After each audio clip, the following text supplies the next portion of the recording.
Working on the Dodge Cummins 2500 today, 24 valve. Heater core plugged up. So I pulled the dash back, replaced the heater core. You can see the new heater core right here. Right there. All nice and shiny. There are 1, 2, 3, 4, 5, 6 bolts underneath this dash you got to take out in order to pull it back.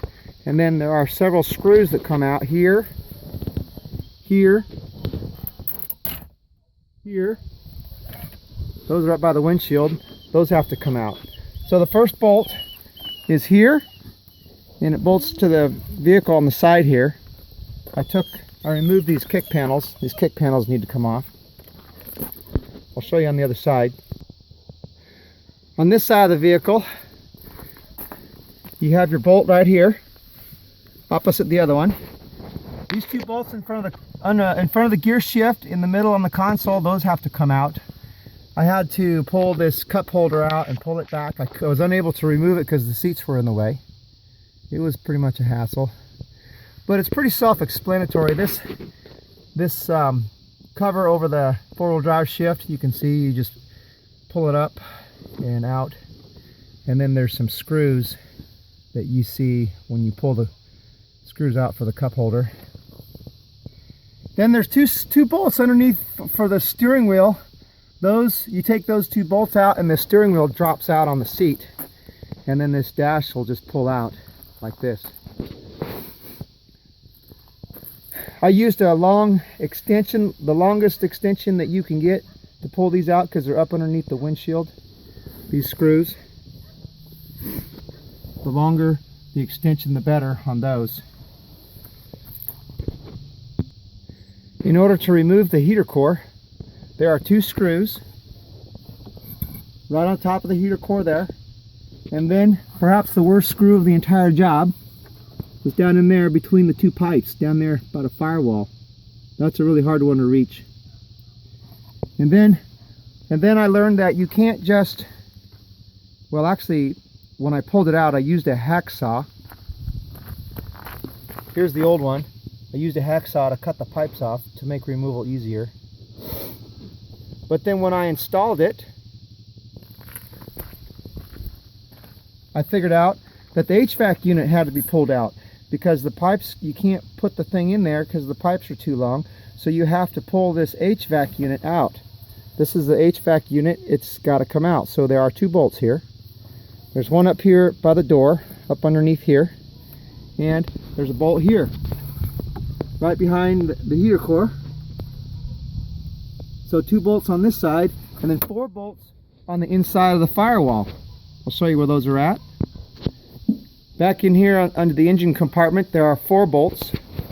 First thing you have to do though, in order to reach them, is you got to take this air filter off. There's 3 bolts for the air filter here, here, and here.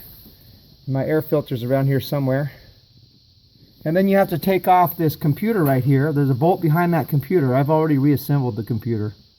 There's a bolt behind there. There are 2 bolts back in here behind this condenser unit. And I had to reach them with a wrench. It was hard to get on them with the ratchet. And then the 4th bolt is back in there behind the valve cover. That one I had to get with a wrench also. Take those 4 bolts out and the 2 on the other side, and then you pull the HVAC unit back so that you can insert your 2 pipes and insert the heater core. On this side you can see where the hoses are attached. When I removed the heater core, first thing you got to do, you got to take the hoses off on this side. Well, I didn't figure I'd be reusing the hoses. I used a garden snippers to just cut the old pipes off, the old hoses. Don't waste your time trying to reuse them. It's too hard to get underneath there to those pipes to get those hoses off.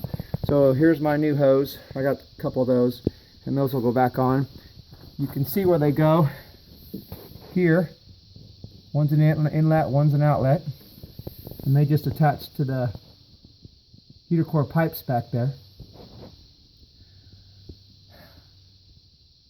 So that's about it. One thing I got to show you is this dash is just a disaster. This is much of the remnants of my old dash.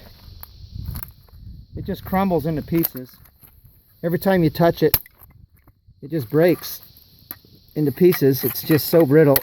See that? It's crazy. I ordered a dash replacement. Actually, I ordered a dash cover, but there's nothing left of this dash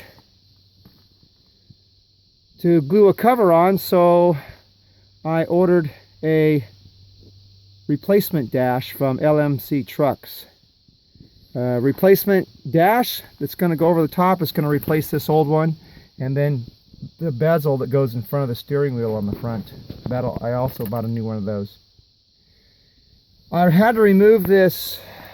Right here is the airbag. You don't have to remove the airbag in order to pull the dash back, but you have to remove the airbag if you want to replace your dash, which I'm going to be doing. I'll show you where that is. It pulls out right here. There's 4 bolts for that. This is my airbag.